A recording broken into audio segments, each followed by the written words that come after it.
Dharma coming to Sumri. So you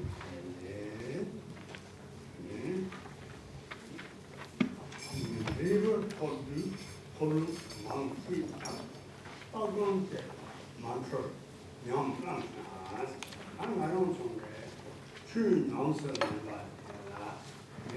river told Dharma continues to say in his text, which is entitled, the short title of which is The Union of Mahamudra and Dzogchen, that there are many teachings on how to attain, or how to bring about attainment of the result, different practices, the unmistaken view, meditation, and conduct. So as we have heard several times already before, there are many different distinct teachings, many different ways of going about this bringing about the result.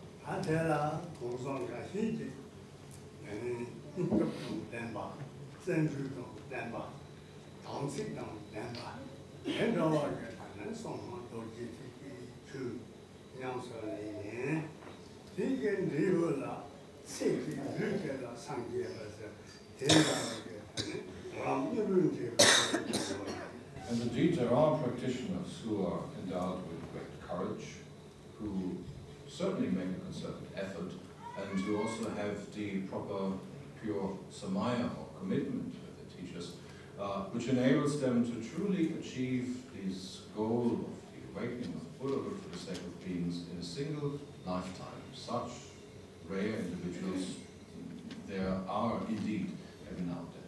If one were to practice in this way, this would be practicing the swift path that leads to awakening.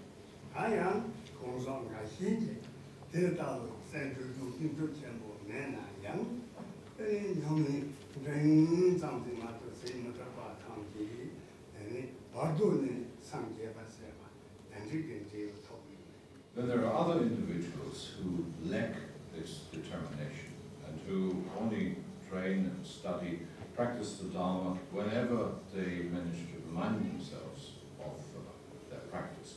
However, also for those individuals, there is the possibility of achieving liberation in the intermediate state.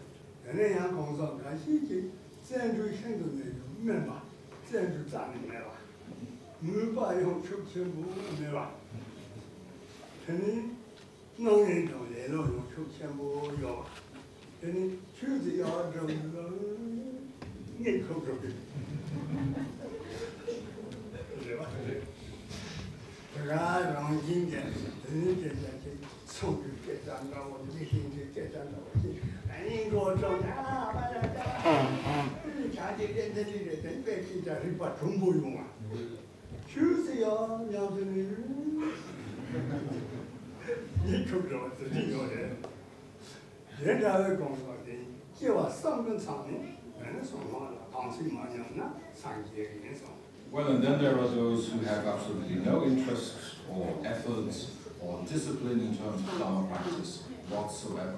Whenever they set out to listen to Dharma teachings or to practice the Dharma, invariably after a couple of minutes they will fall asleep, they will proceed into deep sleep, and Dharma practice for the most part is just that for them, a way of falling to sleep comfortably. They only wake up and then they're really fresh and wide awake whenever some news about something that's happening in the neighborhood or wherever is happening. That kind of thing, like, do you know who did what to him, gossip, yada, yada, yada, blah, blah, blah, all that kind of stuff. Then they're all of a sudden wide awake, they're keenly interested in what's going on, but whenever it comes to Dharma practice again, or learning the Dharma, they again just nod off and fall asleep and find themselves completely oblivious. Even for those, there's the possibility of achieving awakening after 3 lifetimes, provided that their samaya, their commitments have been kept pure.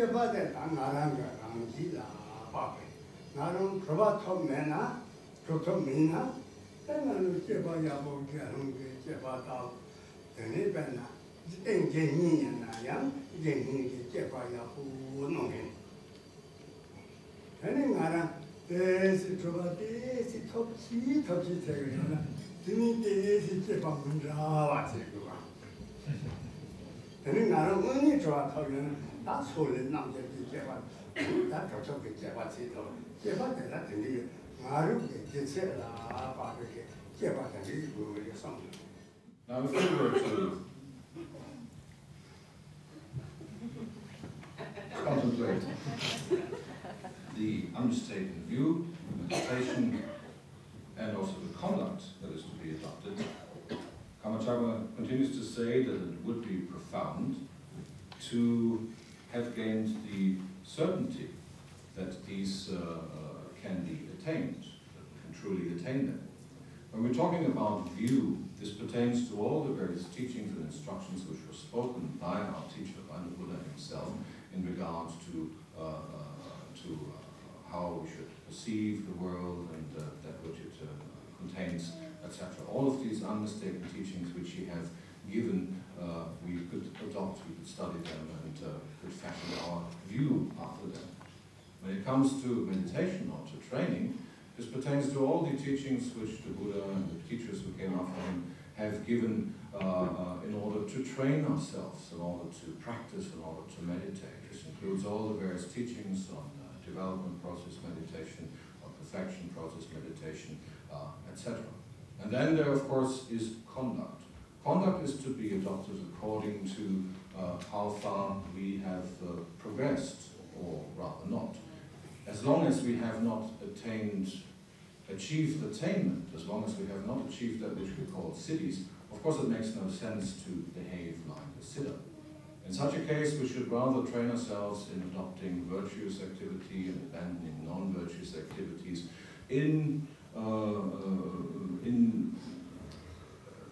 according also to whatever vows of individual liberation we might have taken. We might train ourselves in the conduct of a layperson or of a novice or of a fully ordained person according to what sorts of vows we might have taken. Then eventually, as we will proceed in our practice in such a way that insight and realization will become greater and more stable, we can train ourselves in various kinds of conduct which correspond to whatever sort of insight or realization we have achieved. And if we finally have really achieved that state of a siddha, that state of a greatly accomplished person, then indeed we can train ourselves in what is known as the all-victorious or completely victorious conduct.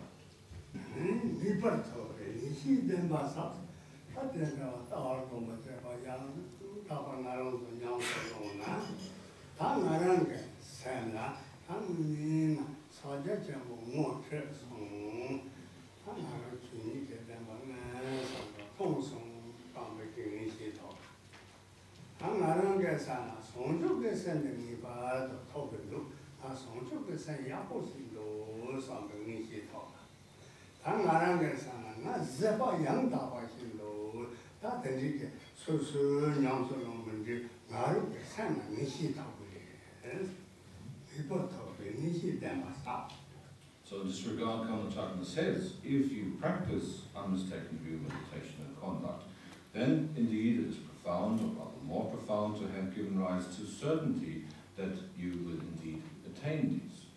This simply means to say that if you would practice whatever instruction you have received from your masters, like Mahamudra or whatever it might be, and then accordingly achieve understanding and insight of the very nature of your mind stream, of your consciousness, if you would fully realize the meaning of your mind nature, that which is called suchness or Dharmata for that matter, then indeed certainty, unmistaken certainty about these teachings and the practices that you have performed would arise within yourself.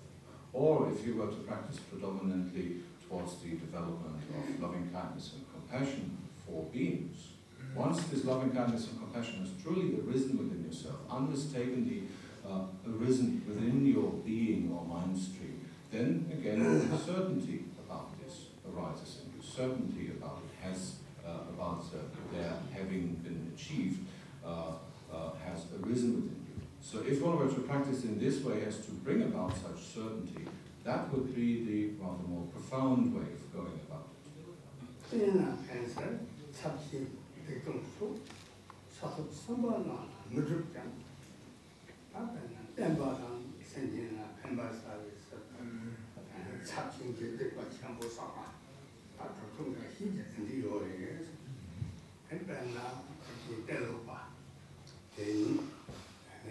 Naropa, Tilopa, and any selling Gaba, Gaba, Turkey, Tilopa, Dodo, and entities, Turkey, Tilopa, Tombo Tilopa, your hands, Tombo Tilopa, your hands. I think I think you I tell this go get Tata Sadu and Chala, Jen something chop and so. Muto Tilopa Coron head you. Yes, and Coron go there, and go Chala, and the bottom chop and so. I did and Guru Nazaka, Kuka, Neva, all Roxy can, and it doesn't all total thing. And don't go on that. And this is the Jumbo, that one. And then Muto the Roman there. Kamachakna's text continues to say the bodhisattvas on the bhumis or stages are not obscured even by very serious bad actions, downfalls, which are performed for the benefit of the teaching.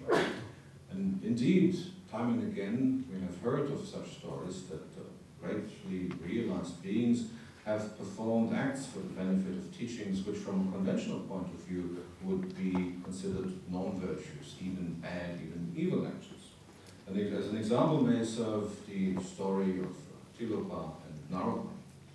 Naropa was on his way searching for Tilopa, hadn't met him yet, and he searched all over the place, being that great scholar that he was looking for the Mahasiddha Tilopa.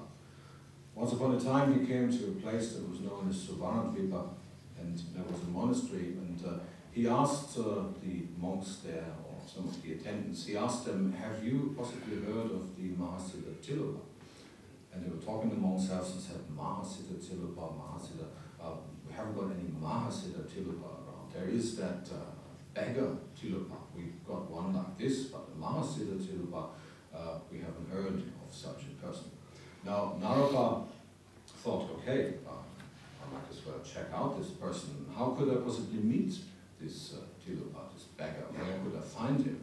And he was told that he wouldn't have to go anywhere. He would simply have to wait exactly where he was, because usually in the evening, when the congregation of monks would come together, Tilopa would appear all by himself.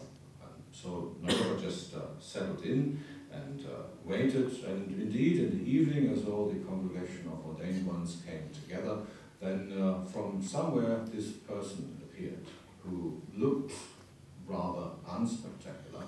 There was that scrawny old beggar with long matted hair and a top knot. He was wearing conch earrings. He didn't even have any clothes to speak of. He wore a skimpy little loincloth, and that was all of it. So this skinny, rather disheveled-looking person was then pointed out to him as Tilopa. This is him. Naropa,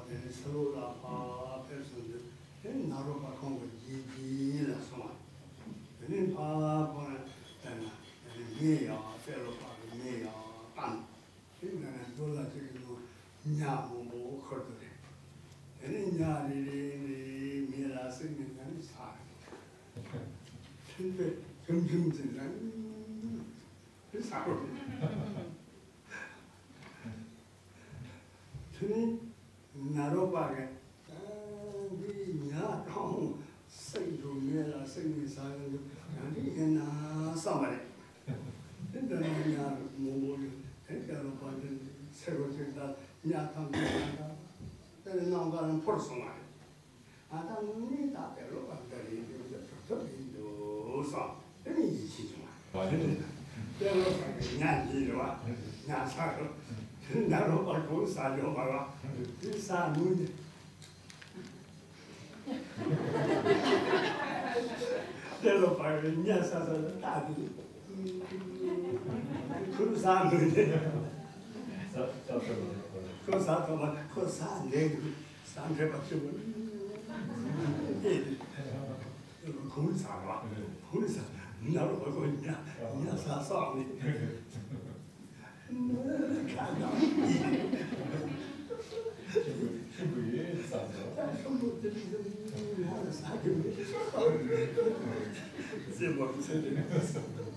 So the monks moved on, and only that beggar, Tilopa, was left.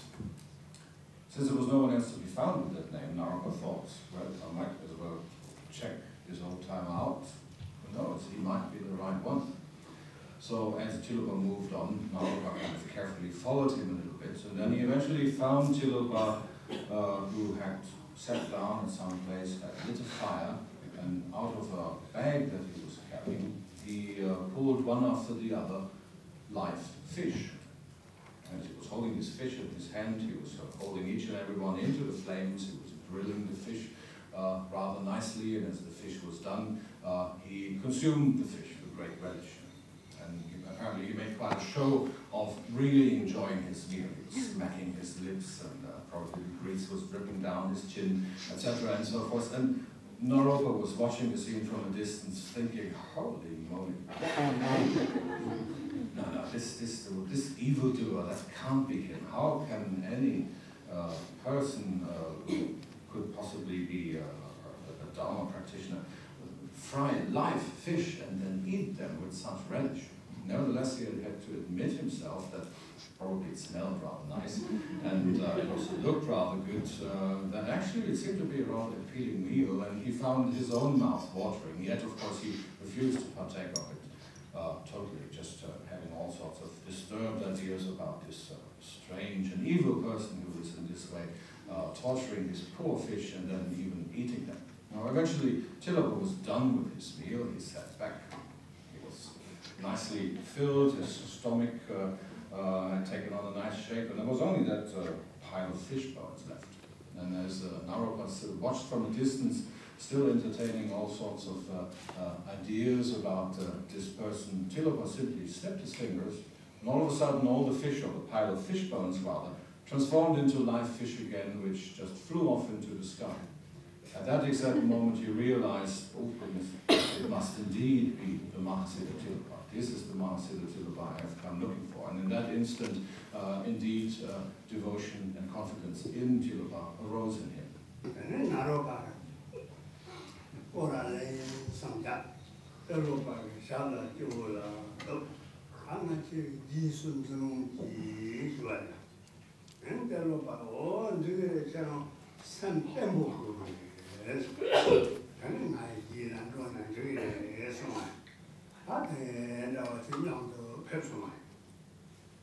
Having realized now that indeed he found himself in the presence of the Mahasiddha Tilopa, for whom he had been searching all along for quite a while, he then approached the Siddha, he circumambulated him, he prostrated to him, and as a sign of his respect, he touched his forehead, or the crown of his head, to Tilopa's feet. And then he implored him with folded hands at his heart, asking him to please accept me, please let me follow you. To which Tilopa said, if you want to follow me, you have to be very steadfast, you have to be very determined. Which Naropa said, to which Naropa of course agreed, and in this way he began to follow Tilopa as Tilopa's student.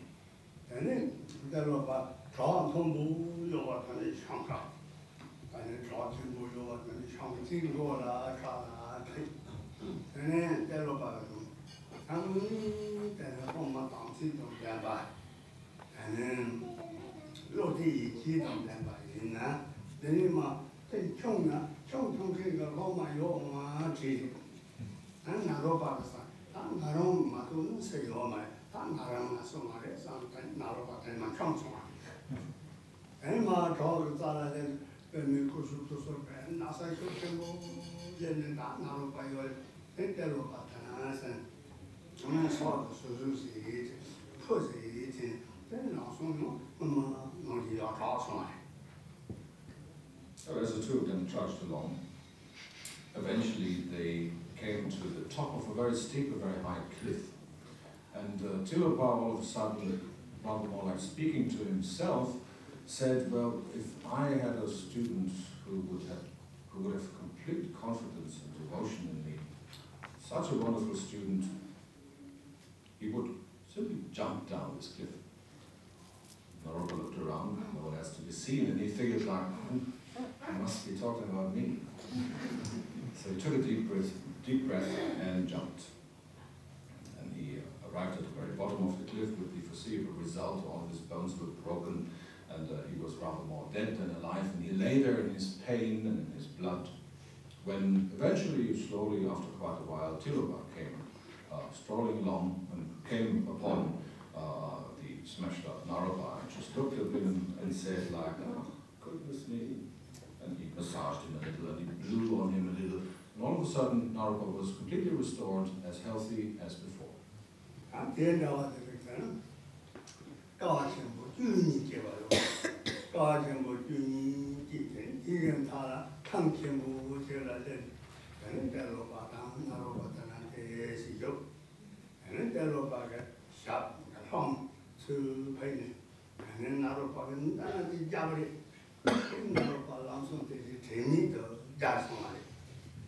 Then you had to soon, not the Lopa, Gumba Kali, but the journey.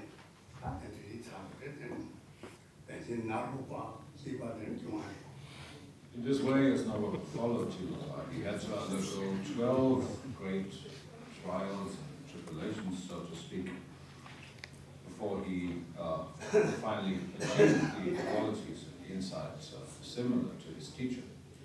When they were finally done with all of this, one day they found themselves walking across the great plain, somewhere in the middle of which Tilopa then sat himself down to rest.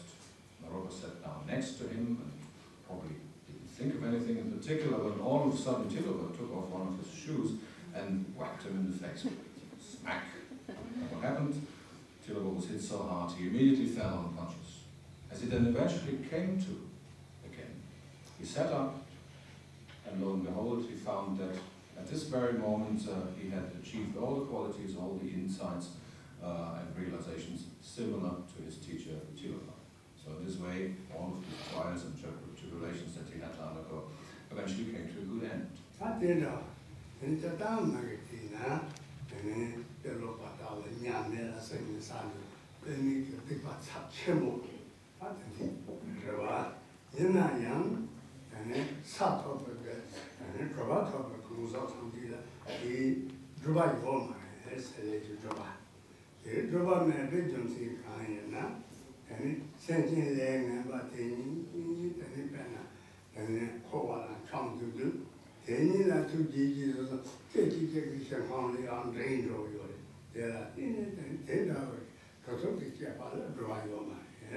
In this way, there are indeed such realized beings who occasionally perform such seemingly evil deeds, deeds which from the conventional point of view are non-virtuous even to the point of being evil, like, for instance, grilling live fish and then devouring them with great relish. However, such beings, such Mahasiddhas, as for instance Tilopa in this case, have completely eradicated all common imprints, and whatever it is they do only for the sake and welfare of the beings concerned.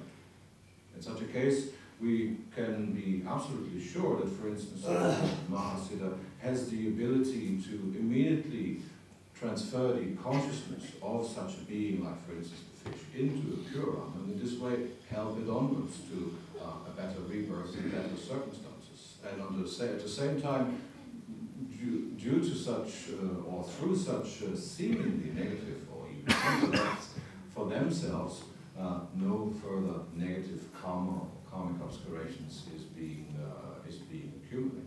So having achieved such a state, they're completely above these things, so to speak.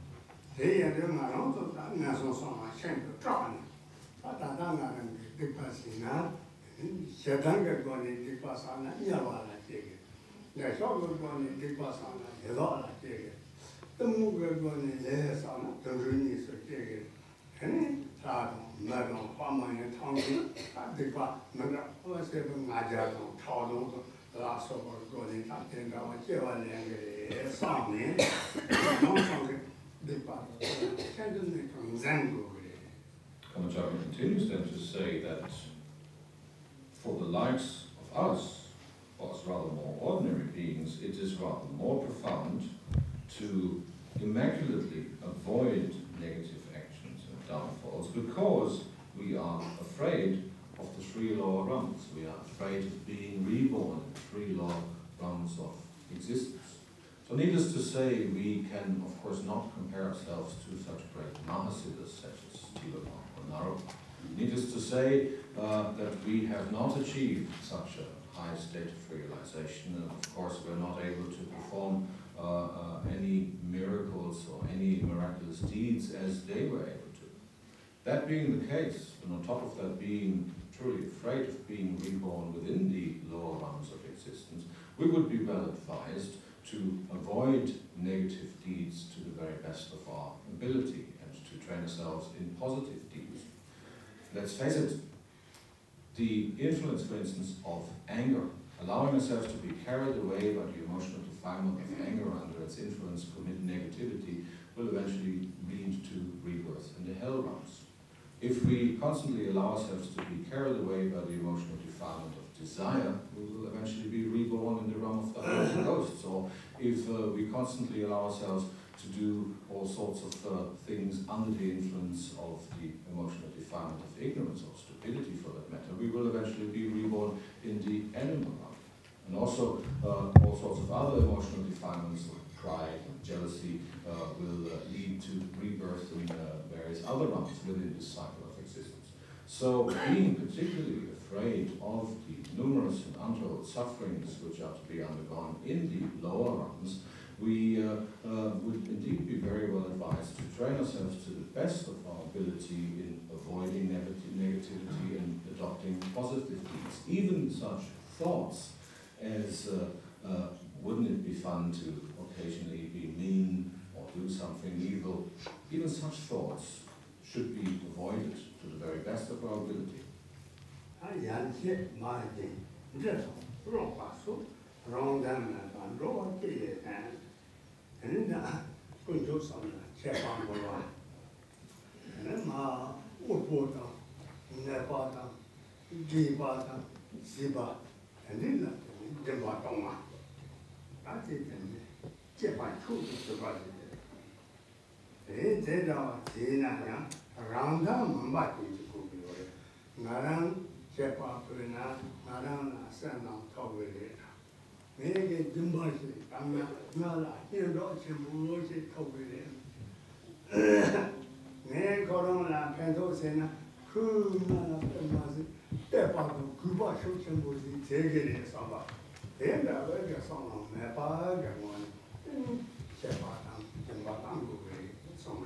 Dharma continues to say that we would indeed be well advised to train ourselves in the virtuous activities of performing offerings, training ourselves in generosity, of reading, writing, etc., and so forth, that by all means, while doing so, we should be free of any selfish aims whatsoever.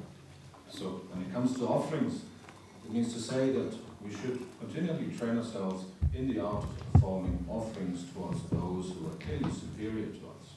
When it comes to generosity, it means to say that we should train ourselves in being generous towards those who are clearly in need of our generosity. But as we practice this, either offering to superior ones or being generous towards those in need, we should be free of any selfish ideas, of any selfish aims in that regard whatsoever. We could, for instance, think that if we make offerings on a grand scale, that through this, of course, we accumulate great karma and we will be well liked by those towards whom we make offerings. They will show a special favor or any such thing. Or if we were to give to others who are in need, if we were to train ourselves in generosity towards needy persons or beings, we could think, well, being so generous towards these, at least they owe me a debt of gratitude and expect them to be particularly thankful. This is to be avoided if we strive to go about it in the proper way. At the same time, for instance, Kamachaka mentions writing, reading, and all sorts of other activities. This pertains to the so-called 10 dharmic activities of composing texts, disseminating teachings, being generous with spreading instruction and teachings for those who are in need of them, etc. Again, we could, for instance, think if we compose a text, a practice, or an instruction manual, or Dharma book for that matter, no matter how good it might be, we could think, well, once the book is properly published, this is a good source of income for me. I can sell this for lots of money. I can become rich and famous and influential, etc. by way of doing so. This would be the wrong sort of motivation. It would be the wrong sort of idea to start up with such a project in the first place. So therefore, whatever it is that we practice in this regard, offering towards superior ones, being generous towards those in need, or training ourselves in any of the other 10 so-called dharmic activities, we should do so without any selfishness whatsoever. We should not try to bring any selfish aims in this regard about at all.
However, which way we might train ourselves in these various regards, Kamachaka closes his verse by way of saying that it is profound to seal all of these virtuous activities with a dedication that is free of a reference to the 3 aspects.